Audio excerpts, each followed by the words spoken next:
یوسف علیہ السلام کا قصہ سب سے خوبصورت اللہ کہہ رہا ہے کہ یہ سب سے خوبصورت کہانی ہے جو ہم آپ کو سنانے لگے ہیں، اور یہ پورے قرآن میں ایک ہی صورت ہے، مکمل صورت ہے، مسلسل صورت۔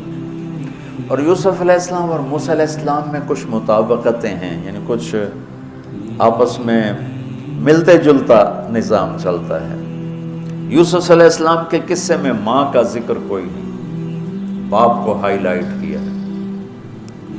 موسیٰ علیہ السلام کے قصے میں باپ کا ذکر کوئی نہیں، ماں کو ہائی لائٹ کیا ہے۔ ایک نبی کے ذریعے سے ماں کا مقام بتایا ہے اور ایک نبی کے ذریعے سے باپ کا مقام بتایا ہے، اور بطور باپ جیسا یعقوب علیہ السلام کو قرآن نے پیش کیا ہے اور کسی کو نہیں پیش کیا، کسی اور کو پیش نہیں کیا۔ یوسف علیہ السلام کو پانی میں پھینکا گیا، موسیٰ علیہ السلام کو بھی پانی میں پھینکا گیا۔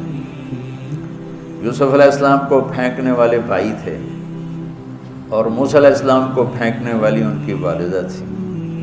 موسیٰ علیہ السلام جا کے مصر کے دربار میں پہنچے اور یوسف بھی پانی سے نکل کر مصر کے دربار میں پہنچے۔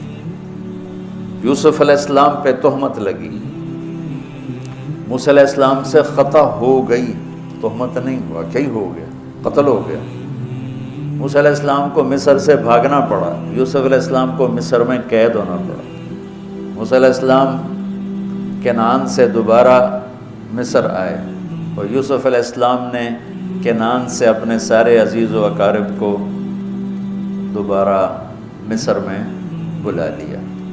موسیٰ علیہ السلام کا بچپن ماں کے گرد گھومتا ہے، یوسف علیہ السلام کا بچپن باپ کے گرد گھومتا ہے۔ یوسف علیہ السلام کو بھائیوں نے دھکا دیا اور موسیٰ علیہ السلام کو بہن نے ماں تک پہنچایا۔ وہاں بھائیوں نے دھکا دیا، باہر نکالا، یہاں بہن نے ہیلے کے ساتھ واپس ماں کی گود میں پہنچایا۔ بہت ساری مناسبات ہیں، اچانک جو ذہن میں آئی میں نے سنا دیا، اب غور کرو گے تو اور بہت سی نکل آئیں گی۔ یوسف علیہ السلام کو خواب آتا ہے، وہ خواب اپنے باپ کو بتاتے ہیں۔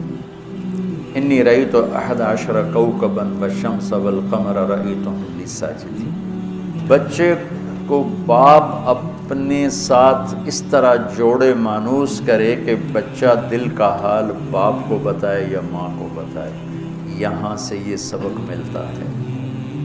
آج کل کے بچوں کو خواب آئے گا نا تو دوست کو بتائیں گے، ابے کو نہیں بتائیں گے، کیونکہ ابا موبائل سے فارغ نہیں ہے، کمپیوٹر سے فارغ نہیں ہے، اور اماں کو بھی ڈرامے سے فرصت نہیں ہے،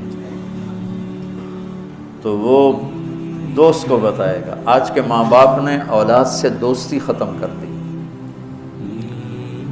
ایک گھر میں رہ کر دوستی نہیں، ہاں جی کھانا کھا لو، کپڑے پہن لو، اسکول چلے جاؤ، ٹیوشن کے لیے چلے جاؤ، ٹیوٹر آ گیا چلے جاؤ، قاری صاحب آ گئے چلے جاؤ، کتنے گریڈ آئے، کتنے اے آئے، کتنے بی اے کے بھائی پتہ نہیں اے بھی کتوں آ گیا نام مرادہ۔ یوسف علیہ السلام اپنے دوست اپنے بھائی کو نہیں سناتے، اپنے ابا کو سناتے۔ یہ ایک سبق ہے والدین کے لیے کہ اولاد کو اتنا اعتماد دو کہ اپنے دل کی باتوں میں بتا سکیں، اپنا ہمدم ہم راز تمہیں بنائیں، دوستوں کو نہ بنائیں۔ دوستوں سے غلط مشورے آئیں گے، ماں باپ سے صحیح مشورے آئیں گے، لیکن جب ایک قانونی سی زندگی بن جاتی ہے، اور خاص طور پر آج کا جو نظام تعلیم ہے، اس نے ایک بے رحم فضا پیدا کر دی۔ ایک معصوم ننھا 3 برس کا بچہ وہ اسکول کا بوجھ لے کے جاتا ہے، روتا ہوا آتا ہے، روتا ہوا، اس کے دل میں ماں باپ کی محبت جنم ہی نہیں لیتی، جنم لی ہوئی محبت مر کے دفن ہو جاتی ہے، ختم ہو جاتی ہے، اس کے سارے نیورون جل جاتے ہیں جب اس کو پریشر ڈالا جاتا ہے، پیچھے سے بجلی کا پریشر زیادہ آئے گا یہ اڑ جائیں گے۔ ایسے جب اس پر پریشر پڑتا ہے، کبھی ٹیوشن، کبھی اسکول، کبھی گریڈ، کبھی ادھر، تو اس کے سارے وہ نیورون جو ہوتے ہیں وہ جل جاتے ہیں۔ جب وہ شعور میں آتا ہے تو وہ سمجھتا نہیں ماں باپ کون ہے، دماغ تو ختم ہو چکا ہے۔ تو یوسف علیہ السلام اپنے والد کو بتا رہے ہیں کہ میں نے یہ خواب دیکھا۔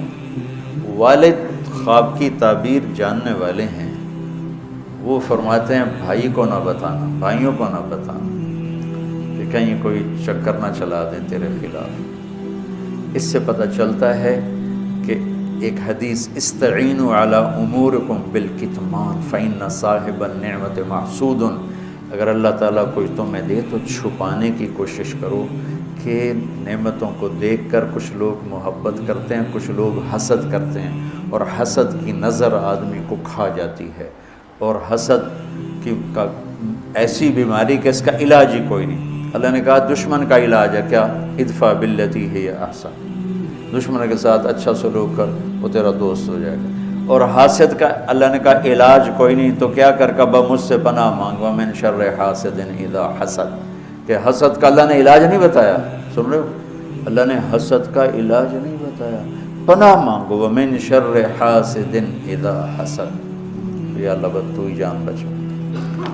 تو خیر میرا خیال ہے پورا قصہ سنانے کی بجائے میں اس کا آپ کو اس کی متھ، اس کا جو اصل ہدف ہے جو اللہ بتانا چاہتا ہے وہ بتا دوں۔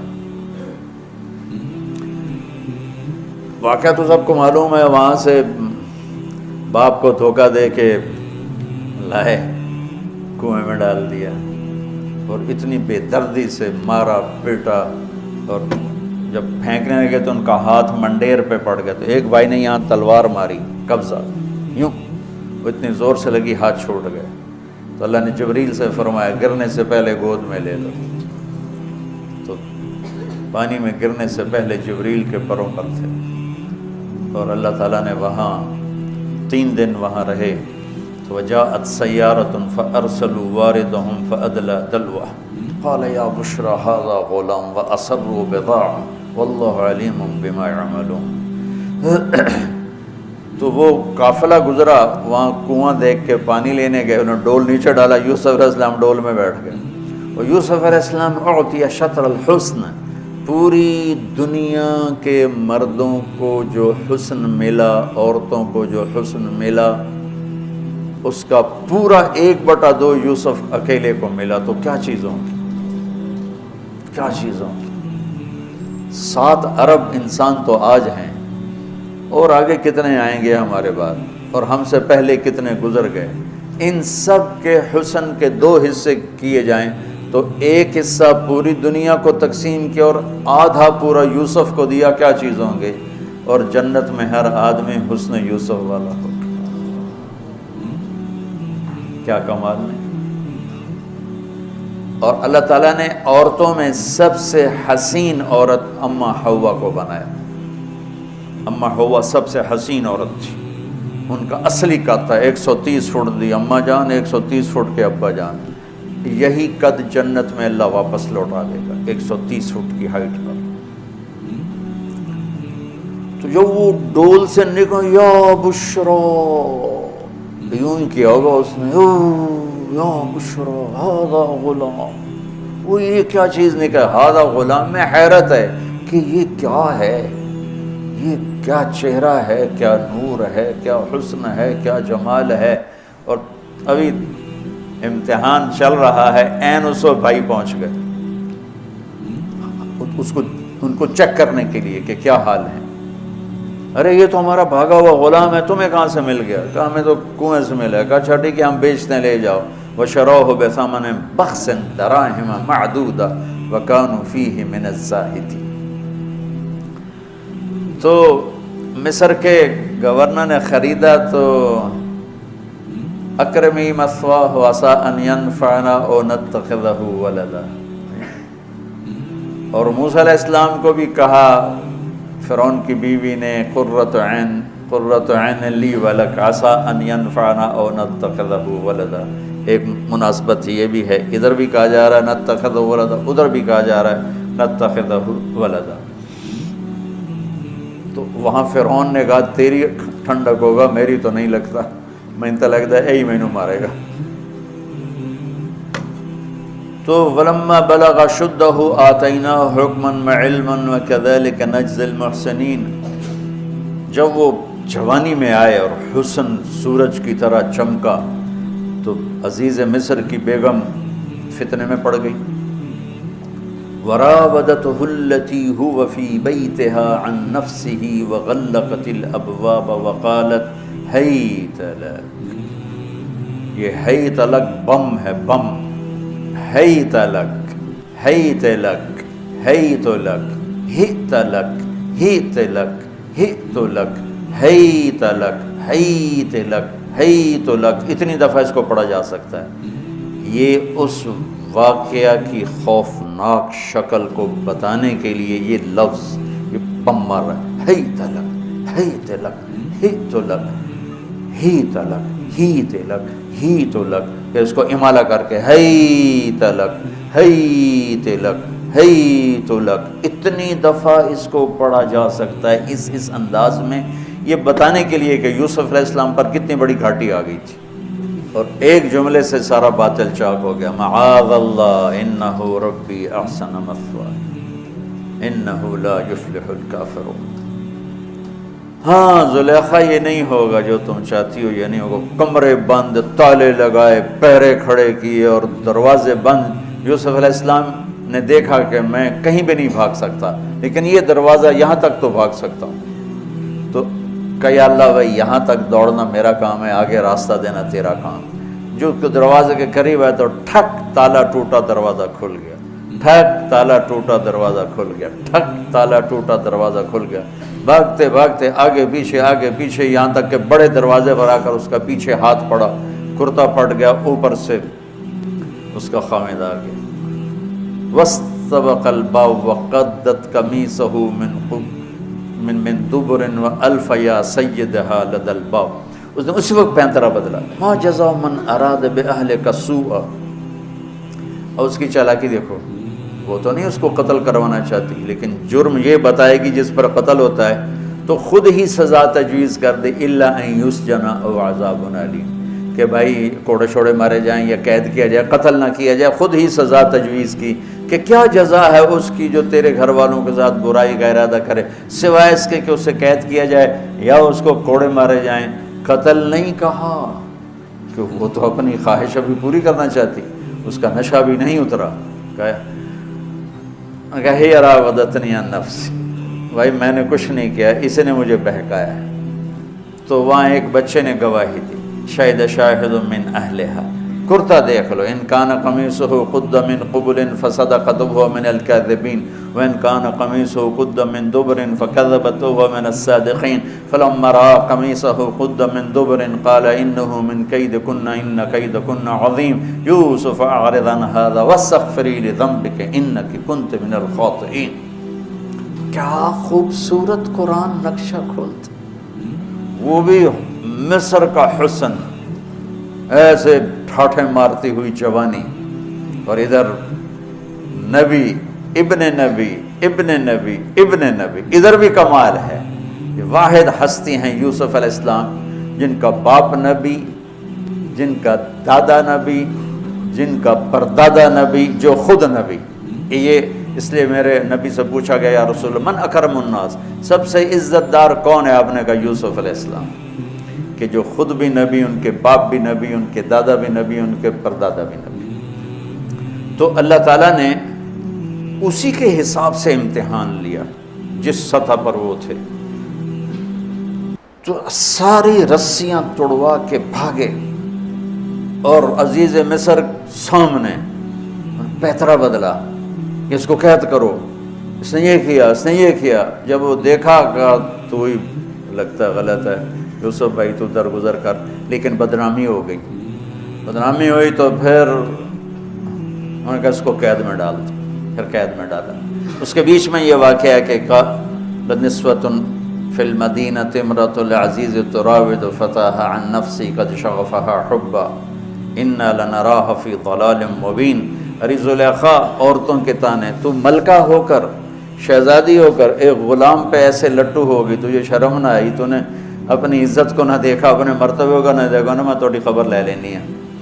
تو فلما سمعت بمکرہن ارسلت الیہن واعدت لہن متکئا، اس نے ایک دسترخوان سجایا، اس پہ پھل فروٹ رکھے، وآتت کل واحدۃ منہن سکینہ، اور ایک ہاتھ میں پھل دیا، ایک ہاتھ میں چاقو دیا، اب وہ اپنے چاقو سے پھل کاٹ رہی ہیں۔ قال اخرج علیہن، قالت اخرج علیہن، یوسف باہر آؤ، پردہ ہٹا، یوسف سامنے آئے، تو پھل کاٹنے کے بجائے ہاتھ کٹنے لگے، فلما رأینہ اکبرنہ، آنکھیں یوں پھٹ کے دیکھ رہی یوسف پہ لگی ہوئی ہیں، سب کی یوں آنکھیں لگی ہوئی ہیں، اور یہ چھری جو ہاتھ میں ہے وہ پھل کی بجائے وہ انگلیوں کو کاٹ رہی، اور اس سے خون گر رہا ہے، اور انہیں خبر نہیں لگ رہی۔ قطعن ایدیہن وقلن حاش للہ ما ھذا بشرا ان ھذا الا ملک کریم، یہ انسان نہیں کوئی دیوتا ہے۔ ملک کا ترجمہ فرشتہ نہیں، فرشتوں کو تو جانتے نہیں تھے، دیوتا، یہ کوئی دیوتا ہے۔ ان کو یاد ہی نہیں رہا کہ ہمارے ہاتھ کٹ رہے ہیں، احساس ہی نہیں ہوا ہمارے ہاتھ کٹ رہے ہیں یا پھل کٹ رہے ہیں۔ قالت ذالکن الذی لمتننی فیہ، دیکھ لیا جے، تمہیں پتہ بھی نہیں چلا تم ہاتھ کاٹ رہی ہو، یہ ہے جس نے مجھے پاگل بنایا ہوا ہے۔ وَلَئِن لَّمْ يَفْعَلْ مَا آمَرُهُ لَيُسْجَنَّ وَلَيَكُونَنَّ مِنَ الصَّاغِرِينَ، یا یہ میری بات مانے گا یا یہ ذلیل ہوگا، یہ قید میں جائے گا۔ قال رب السجن احب الی مما یدعوننی الیہ، اے اللہ تم مجھے ان کے شر سے بچا۔ آپ نے فرمایا ترکت بعدی فتنۃ الرجال اضر من النساء، میں نے مردوں پر سب سے بڑا فتنہ اپنے بعد جو چھوڑ کے جا رہا ہوں عورت، عورت سے مراد غلط عورت۔ راویہ بصری بھی عورت ہے، شعوانہ بھی عورت ہیں، شیخ عبد القادر جیلانی کی ماں بھی عورت ہے، جنید بغدادی کی ماں بھی عورت۔ النساء میں اشارہ ہے غلط عورت، غلط عورت، بد کردار عورت، بد چلن عورت، یہ سب سے بڑا فتنہ ہے۔ بڑوں بڑوں کے پاؤں سے زمین نکل جاتی ہے سوائے اس کے جس کی اللہ اپنے فضل سے حفاظت فرمائے۔ یوسف علیہ السلام جیل میں چلے گئے، اللہ تعالیٰ نے ایک خواب کے ذریعے سے باہر نکالا، میں مختصر کر رہا ہوں، ایک خواب کے ذریعے سے باہر نکالا، اور عزیز مصر نے آپ کو گورنر بنایا، وزیر خزانہ بنایا۔ وجاء اخوۃ یوسف فدخلوا علیہ وہم لہ منکرون فعرفہم وہم لہ منکرون۔ یوسف علیہ السلام میں نے یہ اس طرح رہتے تھے، اس طرح اپنے چہرے پہ نقاب رکھتے تھے کہ کوئی ان کی وجہ سے فتنے میں نہ پڑ جائے، اس طرح نقاب رکھتے تھے۔ تو وہ تو نقاب میں تھے، تو بھائی آئے تو نہ انہوں نے پہچانا، نہ ان کو خیال تھا کہ یہ یوسف بیٹھا ہوا ہے، انہوں نے تو غلام علوم بنا کے کہیں گل سڑ گیا ہوگا۔ انہوں نے کہا بھائی کو لے کر آنا ورنہ تمہیں غلہ نہیں دوں گا۔ بھائی آئے، آخری جگہ پہنچتے ہیں۔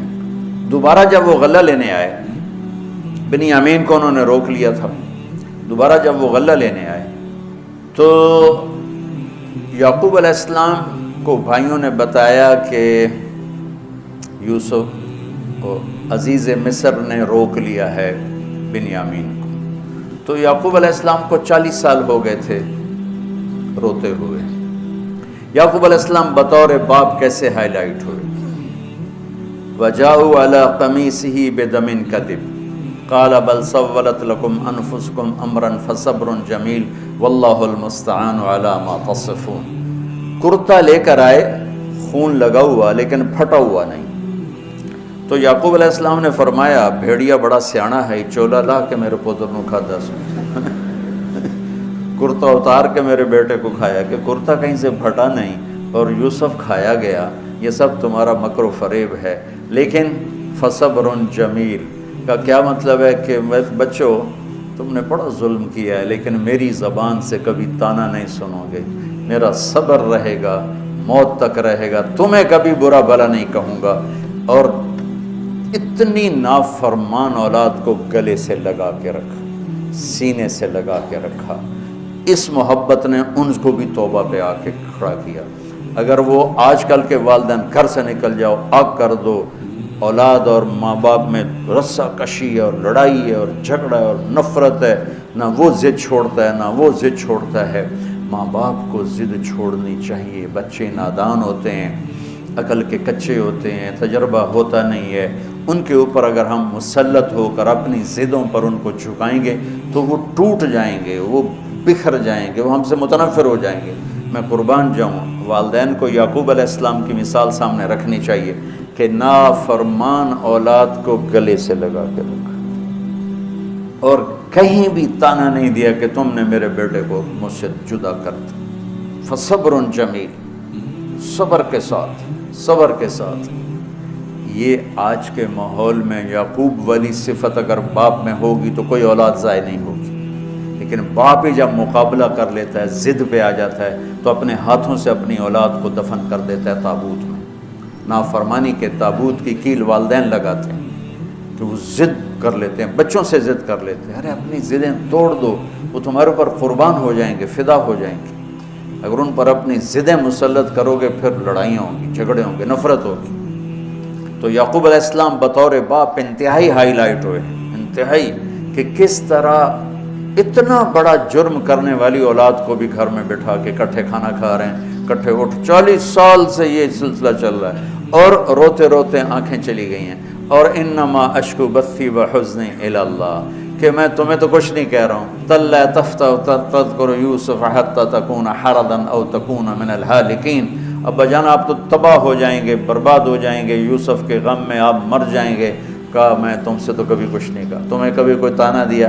انما اشکو بثی وحزنی الی اللہ، اللہ کے سامنے روتا ہوں، تمہیں تو کبھی کچھ نہیں کہا۔ یہ بطور باپ، تم بھی بہت سے شادی شدہ ہو، تمہارے بچے چھوٹے چھوٹے ہو چکے ہیں، تم جو مولوی ہوتے ہو بہت جلدی بچے کو جنید بغدادی بنانا چاہتے ہو، پیدا ہوتے ہی سر پہ ٹوپی، دودھ پیتا بچہ سر پہ ٹوپی۔ یعقوب علیہ السلام کو پڑھو تاکہ تمہیں پتہ چلے کہ بچوں کو دین پہ کیسے لانا ہے۔ عام طور پر سورہ یوسف میں یوسف علیہ السلام کو ہائی لائٹ کیا جاتا ہے، میں یعقوب علیہ السلام کو ہائی لائٹ کرتا ہوں کہ میں ان کو بطور باپ جو دیکھتا ہوں وہ کوئی یوسف علیہ السلام سے کم درجے کی اہمیت نہیں ہے یعقوب علیہ السلام کی سورہ یوسف میں، لیکن سارے مفسرین بھی اور واعظین بھی اور خطیب یوسف یوسف یوسف یوسف، یعقوب علیہ السلام کو کوئی ہائی لائٹ نہیں کرتا کہ یعقوب بطور باپ کس طرح قد آور ہیں۔ اللہ کی قسم آسمان سے ان کا سر لگ رہا ہے، اتنی قد آور شخصیت ہیں یوسف علیہ السلام کے ساتھ ساتھ بطور باپ۔ ان کے گرد تو کہانی گھوم رہی ہے، انہوں نے ہائی لائٹ تو ہونا ہی ہونا ہے چونکہ ان کے گرد کہانی گھوم رہی، لیکن اسی کہانی میں یعقوب علیہ السلام کا قد بھی آسمان سے جا کے لگ رہا ہے کہ اولاد کو لے کے چلنا کیسے، اولاد بگڑ جائے، اکھڑ جائے، کیا کرنا ہے؟ لڑائیاں کرنی ہے، گھر سے نکالنا ہے، مقابلے کرنے ہیں؟ نہیں، دب جانا ہے، شکست مان لینی ہے، ہار مان لینی ہے، اور محبت کو بڑھانا ہے۔ محبت ایک ایسا جادو ہے جو سر چڑھ کے بولتا ہے اور ایک نہ ایک دن واپس لے کر آتا ہے، لیکن مقابلے، بیوی سے مقابلہ، بچوں سے مقابلہ، بھائیوں سے مقابلہ، مقابلے نے تو ہمیں ہماری زندگی تلخ اور تباہ اور سیاہ کر کے رکھ دی۔ یعقوب علیہ السلام نے خط لکھا، وزیر خزانہ، ان کے پتہ آگے یوسف ہے کہ ہم انبیاء کی اولاد ہیں، ہم چور نہیں ہیں اور بڑے امتحان سے گزر رہے ہیں۔ میرے دادا کو آگ میں ڈالا گیا، میرے باپ کو چھری کے نیچے سے نکالا گیا۔ حضرت اسماعیل کو باپ کا لقب دیا کہ عربی میں چاچے کو بھی باپ کہہ سکتے ہیں، تو میرے باپ کو چھری کے نیچے سے نکالا گیا، میرے بیٹے کو مجھ سے چھینا گیا، 40 برس گزر گیا، اس کی یاد میں اندھا ہو گیا، اب تو نے میرا سہارا روک لیا ہے، برائے مہربانی آزاد کر دے۔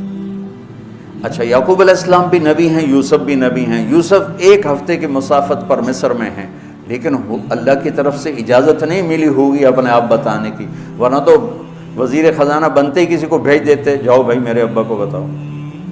ادھر بھی خاموشی ہے، ادھر بھی خاموشی ہے۔ جب یہ خط پڑھا یوسف علیہ السلام نے تو رو پڑی اور اللہ سے دعا کی، یا اللہ مجھے اپنے آپ کو ظاہر کرنے دیا۔ تو اللہ نے کہا ٹھیک ہے، ظاہر کر دو اپنے آپ۔ تو اب بھائیوں کو بلایا۔ اچھا، بیچ میں ایک وہ خواب کی بات میں ایک بات ابھی یاد آئی، وہ کہہ دوں۔ یوسف علیہ السلام بے گناہ قید میں گئے، ٹھیک، بادشاہ نے خواب دیکھا ہے تو یوسف ایھا الصدیق افتنا فی 7 بقرات سمان یاکلہن 7 عجاف و 7 سنبلات خضر و اخری یابسات لعلی ارجع الی الناس لعلہم یعلمون۔ تو بھائی یوسف، ہمارے بادشاہ نے یہ خواب دیکھا ہے، آپ تعبیر دے دو۔ تو انسانی فطرت کا تقاضا ہے، یوسف کہتے مجھے بے گناہ جیل میں ڈالا، میں تمہیں تعبیریں دوں، جاؤ دفع ہو جاؤ، نہیں دیتا۔ یہ رد عمل، عقلی رد عمل یہ ہے کہ میں نہیں دیتا تمہیں تعبیر، میرا کیا قصور ہے، مجھے کیوں جیل میں ڈالا ہوا ہے، جاؤ بھاگ جاؤ، میں نہیں دیتا تعبیر۔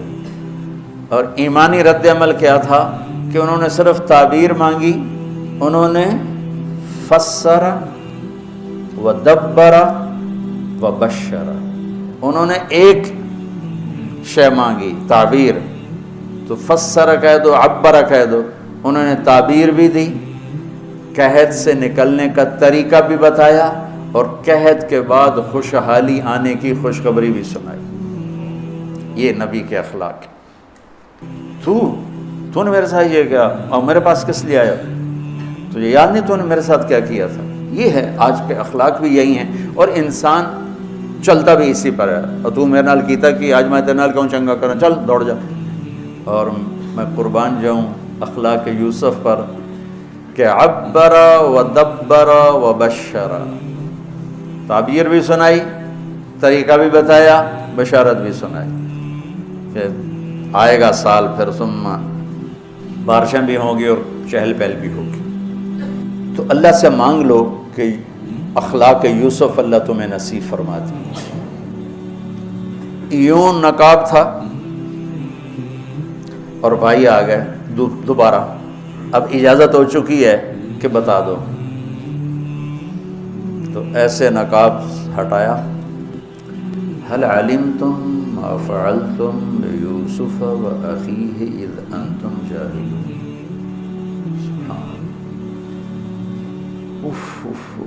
جو کچھ بھائیوں نے کیا تھا تو اس کے لحاظ سے میرے ذہن میں جملہ بنتا ہے، قد علمتم ما ظلمتم بیوسف وأخیہ اذ انتم عامدون۔ سمجھو میرا جملہ؟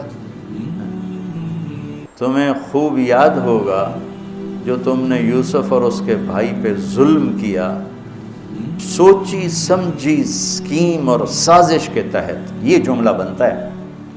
اور اخلاق یوسف دیکھو، حل علمتم، میں نے تھوڑی دیر پہلے بتایا، حل کہاں بولا جاتا ہے؟ جہاں مجھے یہ پتا ہو کہ مولوی شاہ صاحب میری بات نہیں جانتے اس لیے میں حل کر، کیا آپ کو پتہ چلا؟ یہ ہے حل۔ کیا آپ کو معلوم ہے؟ یہ حل ہے۔ تو حل کا لفظ لا کے بھائیوں کو کیا بتا رہے ہیں کہ تم بے خبر تھے، بے خبر تھے۔ حل علمتم، بے خبری میں ما فعلتم، فعل عربی زبان کا کمزور ترین لفظ ہے، تھوڑا بہت یوسف، فعلتم بیوسف، تھوڑا بہت یوسف کے ساتھ کوئی اونچ نیچ ہو گئی تھی، اور اس کے بھائی کے ساتھ اذ انتم جاہلون، وہ بھی تم نے جان بوجھ کے نہیں کیا تھا، نادانی میں ہو گیا تھا۔ یا اللہ، اتنا بڑا ظرف، اتنا بڑا ظرف، دیکھو ہاتھ جوڑتا ہوں، یہ اخلاق اللہ سے مانگو۔ مقرروں سے پاکستان بھرا پڑا ہے، مفسرین سے، واعظین سے، ناصحین سے، مصنفین سے پاکستان بھرا پڑا ہے، مدرسین سے، شارحین سے پاکستان بھرا پڑا ہے، اور اس اخلاق والے کو ڈھونڈنے نکلو گے، بوڑھے ہو کے گھر آؤ گے، ملے گا کوئی نہیں۔ آئے اشاق گئے وعدہ فردہ لے کر، اب انہیں ڈھونڈ چراغ رخ زیبا لے کر، کہ ملے گا ہی کوئی نہیں۔ اللہ اکبر، حل علمتم، کچھ بے خبری میں ہوا، ما فعلتم، بہت تھوڑا سا ہوا، بیوسف و اخیہ، باقی ما ظلمتم، یوسف آنا چاہیے تھا سیدھا ڈائریکٹ مفعول بہی بنا کے، فعلتم کے ساتھ مفعول بہی کو با کے ساتھ جدا کر دیا، پھر اور ہلکا کر دیا، وَأَخِيهِ إِذْ أَنْتُمْ جَاهِلُونَ، اس وقت تمہیں خبر نہیں تھی۔ بھائیوں کا جو رد عمل ہوا، أَإِنَّكَ لَأَنْتَ يُوسُف، أَإِنَّكَ شک، لَأَنْتَ یقین، أَإِنَّكَ خوف، لَأَنْتَ امید، أَإِنَّكَ گھبراہٹ، لَأَنْتَ اطمینان، انکا پریشانی، لانت کچھ سکون. یہ مختلف کیفیات اس دو جملوں دو لفظوں میں ہیں جس کو میں اپنے چہرے کے ایکسپریشن سے نا ترجمہ کیا کرتا ہوں. انک لانت یوسف، میرے چہرے کی تبدیلی دیکھی. انک لانت یوسف، سبحان اللہ سبحان اللہ. آپ کہیں ہو یوسف ہے نا، یوسف ہے نا. شک، یقین، خوف، اطمینان، پریشانی، سکون. کیا قرآن نے لفظ بولا ہے اور کتنے خوبصورت انداز میں دو کیفیتوں کو کیا خوبصورت کر کے پیش کیا ہے. اِنَّكَ لَأَنْتَ يُوسُف أَنَا يُوسُف فَهَذَا أَخِي قَدْ مَنَّ اللَّهُ عَلَيْنَا. سورہ یوسف نہیں، پورے قرآن کا خلاصہ سنو. إِنَّهُ مَن يَتَّقِ وَيَصْبِرْ فَإِنَّ اللَّهَ لَا يُضِيعُ أَجْرَ الْمُحْسِنِينَ. میرے بھائیو، جو صبر اور تقوی سے کام لیتا ہے اللہ اسے کبھی ضائع نہیں کرتا ہے. سارے قرآن کی تعلیمات ایک جملہ من یتق ویصبر، من یتق ویصبر. جو تقوی اور صبر کا دامن تھام لیتا ہے وہ کبھی ضائع نہیں ہوتا ہے. تقوی میں اشارہ تھا زلیخا کے قصے کی طرف کہ تقوی پہ اس سے بڑا وار کوئی نہیں ہو سکتا تھا، تو اس کو سہ کر سلامت رہے کوہ کاف کی طرح اور ہمالیہ پہاڑ کی طرح. تو زلیخا کی طرف اشارہ کیا لفظ تقوی کے ذریعے کہ مجھ پر ایک امتحان گزرا ہے اور اللہ نے مجھے اس میں سرخرو کیا، اور اللہ کی قسم اللہ ہی بچاتا. کبھی دعویٰ نہ کرنا، کبھی دعویٰ نہ کرنا، کبھی دعویٰ. میں دعوے سے اتنا ڈرتا ہوں جتنا آگ سے ڈرتا ہوں. مجھے خیال بھی آ جائے تو میں توبہ کرتے کرتے نفلوں میں لگ جاتا ہوں، یا اللہ میری جان بچا، میرا کوئی دعویٰ نہیں میرے مالک، تیری عزت کی قسم سب تیرا دیا ہوا ہے. تو یوں کر دے تجھے ایک سیکنڈ میں بھی بہت دیر کی بات، پل کہ کروڑویں حصے میں زیر و زبر کر دے تجھے طاقت. تو من یتق، تقوی، گناہوں سے بچنا. تو زلیخا کا قصہ اس میں فٹ ہوتا ہے. اور ویصبر، جو بھائیوں کے ساتھ کر کے دکھا دیا، جو بادشاہ کے ساتھ کر کے دکھا دیا، خواب کی تعبیر دی. بھائی آئے تو کوئی تانا نہیں دیا، الفاظ دیکھو. قد علمتم ما ظلمتم بیوسف واخیہ اذ انتم عامدون میں کتنی چھریاں ہیں. اور هل علمتم ما فعلتم بیوسف واخیہ اذ انتم جاہلون، پھول بکھیر دیے، پھول. بھائیوں کو شرمندگی سے بچا لیا. اور جب یعقوب علیہ السلام واپس آئے اور پہنچے تو جب کارگزاری سنانے لگے بھائیوں کے سامنے تو پچھلی ساری کٹ کر کے کہا اذ اخرجنی من السجن وجاء بکم من البدو من بعد ان نزغ الشیطان بین اخوتی ان ربی لطیف لما یشاء. پوری کہانی کٹ کر دی، وہ سنائی نہیں میرے بھائیوں نے کیسے نکالا، کیسے ڈالا، کیسے بیچا، کیسے دھکا دیا، کیسے ہیلا کیا. اپنی کہانی کو جیل سے شروع کیا. میں کیسے بتاؤں اخلاق یوسف. بھائی بیٹھے تھے نا، اب یعقوب علیہ السلام نے کہا بیٹا کارگزاری سناؤ، کیسے ہوئی، کیا سننی تو تھی نا کارگزاری، کیا ہوا کیسے ہوا. کہ بس ابا جان اللہ نے جیل سے نکالا. پچھلی ساری کہانی دفن کر دی. قد احسن بی ربی. یعقوب علیہ السلام کو کارگزاری سنانے لگے.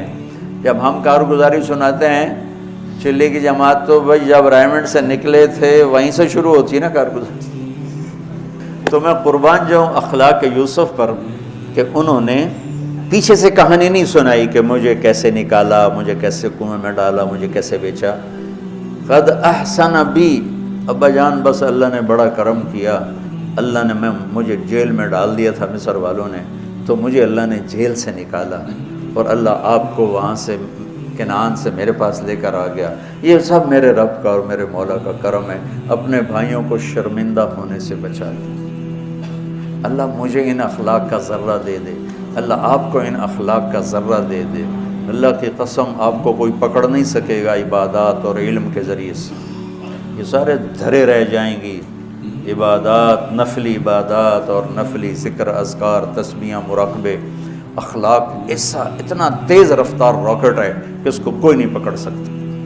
میرے پاس سعید انور اور یوسف، محمد یوسف نیا نیا مسلمان ہوا تھا، میرے پاس آئے دونوں، کہنے لگے طاقت تو لگ گئی کرکٹ میں، تو کوئی شارٹ کٹ بتاؤ جنت کی۔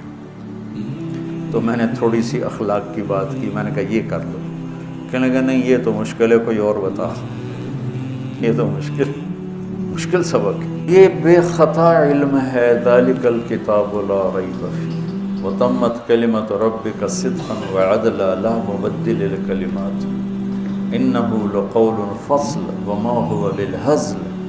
ایسے دعوے کون کر سکتا ہے؟ قل لئن اجتمعت الانس والجن على ان یاتوا بمثل هذا القرآن لا یاتون بمثلہ ولو کان بعضهم لبعض ظہیرا۔ یہ دعویٰ کون کر سکتا ہے کہ یہ میرا کلام ہے، اور پوری دنیا کے انسانوں کو چیلنج ہے کہ ایسا کلام لکھ کے دکھاؤ، کسی مصنف، کسی شاعر، کسی ادیب کا کوئی دعویٰ نہیں۔ یہ دعویٰ قرآن کا آج تک باقی ہے۔ ہر چیلنج ٹوٹ گیا، ہر ریکارڈ ٹوٹ گیا، ہر چیلنج ٹوٹ گیا۔ قرآن کا چیلنج آج بھی باقی ہے کہ فاتو بصورت میں مثلہ، لاؤ اس جیسی ایک صورت لے آؤ، اس جیسا کلام لے کر آؤ۔ تو اپنے دعوے میں اتنی طاقت کے ساتھ قرآن بولا ہے، آج تک کوئی اللہ کے کلام کے سامنے کون کوئی آ سکتا ہے؟ تو ناممکن ہے۔ اور امت کی بدنصیبی ہے کہ قرآن گھر میں ہے جو خطا سے پاک علم ہے، جس کا قول پتھر کی لکیر ہے، اور بولنے والا میرا نبی ہے جن کا قول پتھر کی لکیر۔ ابو ذر رضی اللہ تعالیٰ عنہ کا انتقال ہو رہا تھا، ربضہ مدینہ سے کوئی 150 کلومیٹر صحرا میں، نہ ادھر کوئی انسان نہ ادھر کوئی انسان، ایک بیگم ایک بیٹی۔ ان کی بیگم نے کہا تم مر رہے ہو، میں بوڑھی، یہ بچی، تجھے غسل کون دے گا، تجھے کفن کون دے گا، تیری قبر کون کھودے گا، تجھے دفن کون کرے گا؟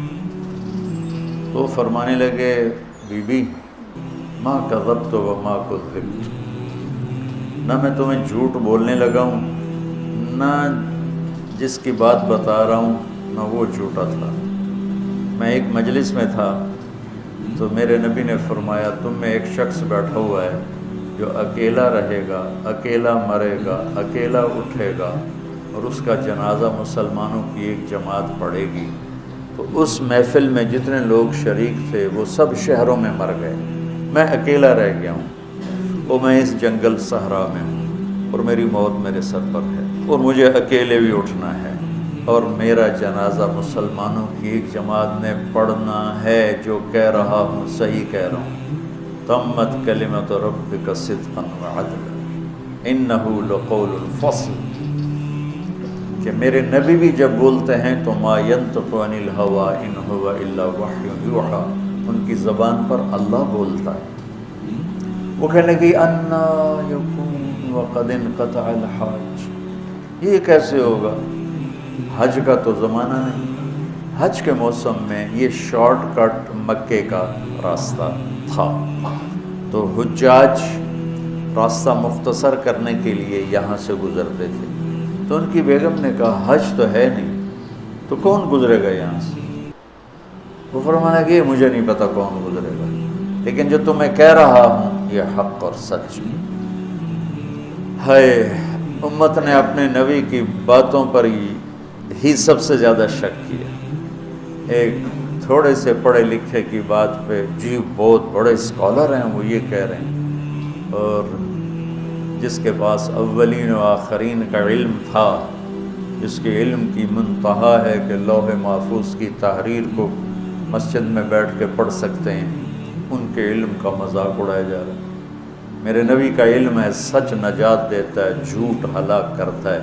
میرے پاکستان کا تاجر بھی کہتا ہے، زمیندار بھی کہتا ہے، سیاستدان بھی کہتا ہے، وکیل بھی کہتا ہے، مرد بھی کہتا ہے، عورت بھی کہتی ہے، جھوٹ کے بغیر کوئی کام نہیں۔ اتنے بڑی ہستی کے علم کو چیلنج کر دی۔ ایک ڈاکٹر کے کہنے پر میٹھا چھوڑ دیتا ہے، شوگر دیکھی نہیں، آپ نے میٹھا نہیں کھانا، نہیں کھاتے۔ آپ نے بڑا گوشت ہے، جیسے مجھے آپ کہتے ہیں بھائی آپ کے سٹینٹ پڑا ہے تو آپ نے بڑا گوشت نہیں کھانا ہے، آپ نے ملائی نہیں کھانی ہے، مکھن نہیں کھانا، اچھا نہیں کھاتے ہیں۔ اتنی بڑی ہستی جن کی نظر لوح محفوظ پر جا رہی ہے، کہنے لگے جا راستے میں بیٹھ۔ وہ جا کے بیٹھ گئے، کوئی بھی نہیں آیا۔ اگلے دن پھر کہنے لگی اب کیا ہوگا؟ کہ جا راستے میں بیٹھ۔ عجیب، کیا یقین ہے اللہ کے نبی کی بات کا۔ یہ یقین قرآن مانگتا ہے، لا ریب فی پیدا کرو پھر اس سے نفع ہوگا۔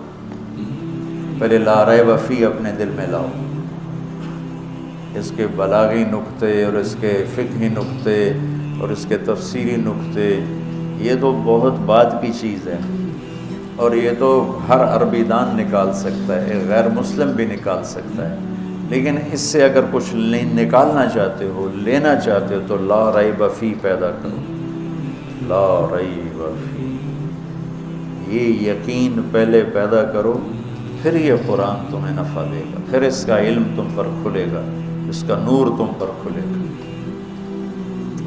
تیسرا دن آ گیا اور موت کے آثار مکمل۔ سبحان اللہ، بیٹی کو بلایا کہ بیٹی بکرا ذبح کرو، آج مہمان آئیں گے میرا جنازہ پڑھنے، ان کا کھانا تیار کرو۔ وہ بیچاری بیٹی چلو مردہ پہ ہو، چلو دی گل پوری کر دیئے، تو کملے تھے کہیں ہونا کون ہی تھویا ہوئے، تو انہوں نے باپ کے کہنے پر ایک بکرا ذبح کیا اور بیگم سے کہا جاؤ جا کے راستے میں بیٹھو۔ کافی دیر گزر گئی تو ایک غبار اڑتا ہوا نظر آیا۔ جب وہ غبار دیکھا تو یہ کھڑی ہو گئے، انہیں ایسے ایسے ایسے ایسے اپنی چادر سے اشارہ کیا، تو وہ لوگوں نے دیکھا کہ ایک عورت دور سے چادر ہلا رہی، ہاتھ ہلا رہی، تو انہوں نے سواریوں کو موڑ دیا۔ یہ 20 اونٹ سوار تھے۔ کہتی ہے هل لکم من رغبت علی جنازت صحابی من اصحاب رسول اللہ، کوئی تمہیں رغبت ہے ایک صحابی کا جنازہ پڑھ دو؟ کہنے لگے من ہوا، کون ہے؟ کہ ابو ذر الغفاری۔ سب رونے لگے کہ نفدیہ بآبائنا و امہاتنا، ہمارے ماں باپ ابو ذر پہ قربان کدھر ہیں؟ کہ وہ سامنے چونپڑا ہے، چلو میرے ساتھ۔ یہ کون لوگ تھے؟ اس میں کون تھے؟ اس قافلے کے امیر تھے عبداللہ بن مسعود رضی اللہ تعالی عنہ اور ان کے ساتھی، اور یہ عمرے پہ تشریف لے جا رہے تھے، عمرے پہ نہیں جا رہے تھے، یہ ابو ذر کے جنازے کے لیے، میرے نبی کی بات کو سچا ہونے کے لیے اللہ ان کو لا رہے تھے۔ عمرہ تو پھر ایک بہانہ بنا۔ تو جب وہ پہنچے تو ابو ذر رضی اللہ تعالیٰ عنہ مسکرائے، کہا آ گئے نا، بیوی کو ٹھیک ہے نا، تسلی ہو گئی۔ تو پھر فرمانے لگے دیکھو مجھے میرا جنازہ وہ پڑھے جس نے حکومت کی نوکری نہ کی ہو۔ حکومت کیا تھی؟ خلافت راشدہ، اور حضرت عثمان رضی اللہ تعالیٰ عنہ کا دور تھا، کہ میرا جنازہ وہ پڑھے جس نے حکومت کی نوکری نہ کی۔ عبداللہ بن مسعود ان میں سب سے بڑی ہستی تھے مرتبے کے لحاظ سے، لیکن وہ تو رہے تھے حکومت کے عہدوں پر رہے، حضرت عثمان کے زمانے میں، حضرت عمر کے زمانے میں، تو وہ تو کٹ ہو گئے بیچ میں، تو باقی سارے چپ، سب نے کوئی نہ کوئی نوکری کی ہوئی تھی۔ ایک انصاری نوجوان بولے کہ جی میں نے آج تک کوئی حکومت کی نوکری نہیں کی۔ کہا پھر تیرے پاس کفن ہے؟ کفن بھی مجھے تو ہی دے اور جنازہ بھی تو ہی پڑھا۔ تو کہنے لگا ہاں جی یہ احرام کی 2 چادریں میری ماں نے اپنے ہاتھ سے یہ تیار کی، کہ بس انہی میں میرا کفن بنا دینا اور اسی میں مجھے دفن کر دینا، تو نے میرا جنازہ پڑھا۔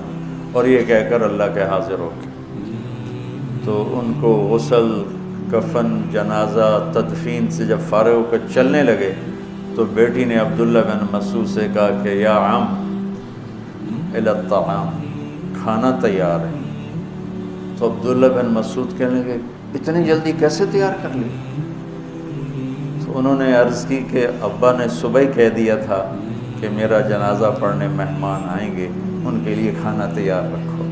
تو عبداللہ بن مسعود رونے لگے اور کہنے لگے واہ ابو ذر، تو زندہ بھی سخی تھا اور مر کے بھی سخاوت نہ چھوڑ، مر کے بھی سخاوت نہ چھوڑ۔ تو اس کتاب سے نفع اٹھانے کی پہلی شرط ہے کہ اس پر یقین سیکھا جائے، لا ریب فی سیکھا جائے، لا ریب فی سیکھا جائے۔ جو نہیں سکھایا جاتا، بتایا جاتا ہے، سکھایا نہیں جاتا۔ قرآن سے نفع اٹھانے کے لیے پہلی شرط ہے لا ریب فی، لا ریب فی، پھر اس سے نفع ہوتا ہے، پھر یہ قرآن زندگی بدلتا ہے، پھر یہ قرآن اخلاق بدلتا ہے، پھر یہ قرآن راستے دکھاتا ہے، پھر یہ قرآن جنت کا راستہ بتاتا ہے، جہنم کا راستہ سے پر خبردار کرتا ہے، پھر یہ پوری زندگی پر روشنی ڈالتا ہے۔ لیکن اگر لا ریب فی نہیں ہے تو ٹھیک ہے، درس قرآن بھی ہو رہے ہیں، درس حدیث بھی ہو رہے ہیں، لیکن زندگی ایک جمود کا شکار ہے۔